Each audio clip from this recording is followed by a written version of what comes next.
नमस्कार दोस्तों इस वक्त देश में हमने देखा कि दो राज्यों का चुनाव बीता, महाराष्ट्र का और झारखंड का। झारखंड में महागठबंधन की सरकार बनी और इस सरकार में हेमंत सोरेन मुख्यमंत्री हैं।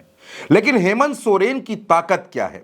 हेमंत सोरेन ने किस तरह से अपनी ताकत को और ज्यादा मजबूत किया है और सदन के अंदर, सदन के बाहर हेमंत सोरेन इतने आत्मविश्वास में क्यों नजर आते हैं? आज इसके पीछे की तमाम वजहों पर बात करेंगे दोस्तों। नमस्कार, मेरा नाम चंद्रकांत है दोस्तों झारखंड में हमने देखा कि जो चुनाव चला उसमें सबसे ज्यादा जो फोकस रहा वो रहा महिलाओं पर।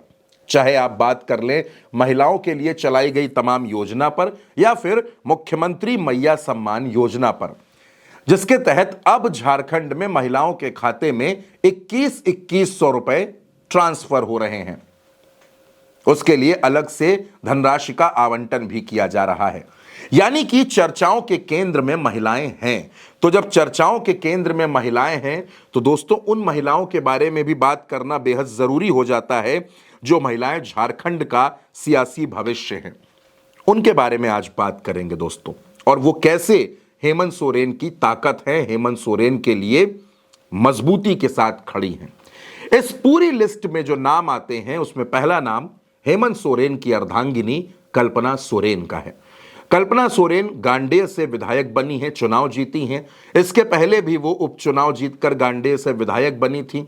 झारखंड के चुनाव प्रचार में आपने और हमने देखा कि कल्पना सोरेन ने अपनी ताकत दिखाई। कल्पना सोरेन की रणनीति, उनका अंदाज काम आया और झारखंड में महागठबंधन की सरकार बन गई। प्रचंड बहुमत जेएमएम और कांग्रेस आरजेडी के गठबंधन को मिला। कल्पना सोरेन गांडेय से विधायक हैं और लगातार झारखंड में वो जेएमएम को मजबूत कर रही हैं, हेमंत सोरेन को ताकत दे रही हैं। इस लिस्ट में अगला नाम आता है लुइस मरांडी का। दोस्तों लुइस मरांडी पहले भारतीय जनता पार्टी में हुआ करती थी। झारखंड में जब भाजपा की सरकार थी तो वो मंत्री भी रहीं, भारतीय जनता पार्टी की राष्ट्रीय उपाध्यक्ष भी रहीं। एक वक्त उन्होंने हेमंत सोरेन को चुनाव भी हरा दिया था, लेकिन चुनाव से पहले वो जेएमएम में आ गई, जेएमएम में शामिल हुई और उनको हेमंत सोरेन ने जामा विधानसभा सीट से टिकट दिया। अब लुइस मरांडी चुनाव जीतकर विधायक बन चुकी हैं। एक अनुभवी नेता हैं झारखंड की, और जाहिर सी बात है क्योंकि हेमंत सोरेन उनको दीदी कहते हैं, अपनी बड़ी बहन कहते हैं। सरकार के कई फैसलों में हेमंत सोरेन उनकी सलाह भी लेते हैं, उनके अनुभवों का लाभ लेने की कोशिश भी करते हैं। लुइस मरांडी झारखंड में किसी परिचय की मोहताज नहीं है, बड़ी नेता हैं, लंबे वक्त से सियासत कर रही हैं और अब वो जेएमएम से विधायक हैं, यानी जेएमएम को लगातार मजबूत कर रही हैं।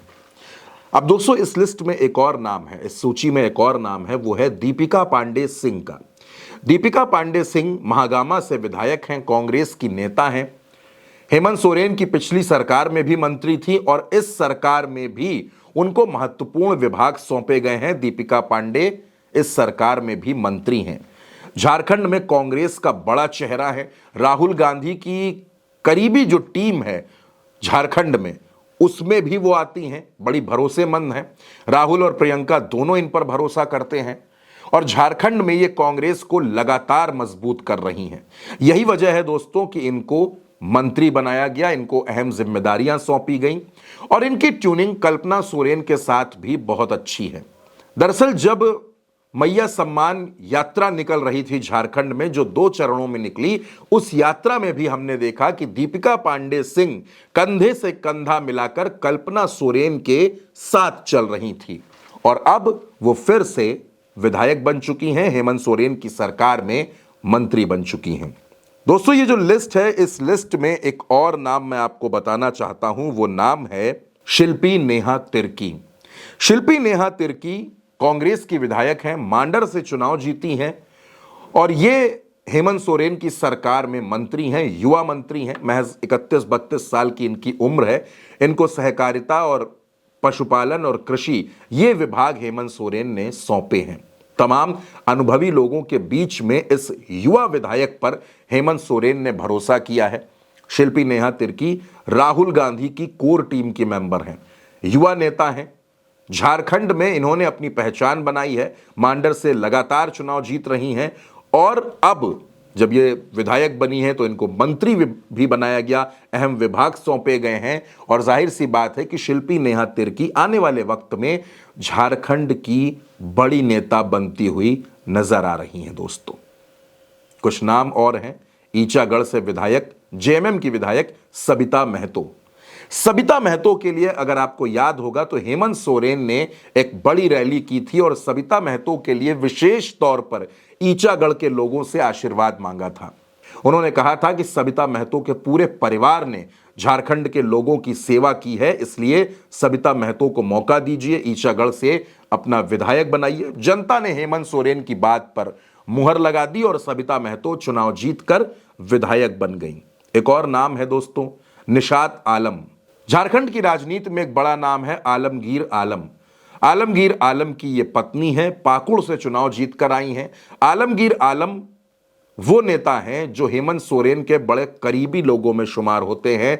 उनकी जो गुड बुक है उसमें निशात आलम के शौहर आलमगीर आलम का नाम आता है और अब निशात आलम चुनाव जीत चुकी हैं। और आखिर में दोस्तों, लेकिन सबसे प्रभावी नाम, बोकारो। बोकारो हमेशा से देश में चर्चाओं में रहा है और बोकारो से चुनाव जीती हैं श्वेता सिंह।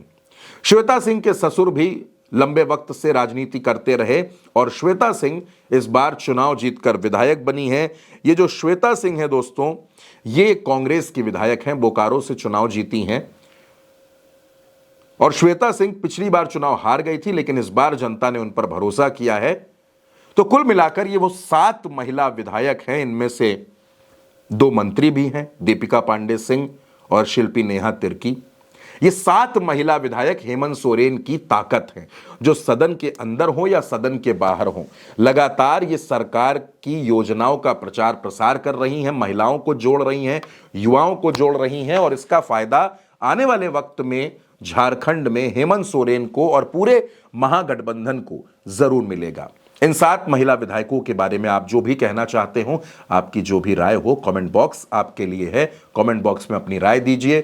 उल्टा चश्मा यूसी को सब्सक्राइब कीजिए और अपना प्यार लगातार देते रहिए। नमस्कार।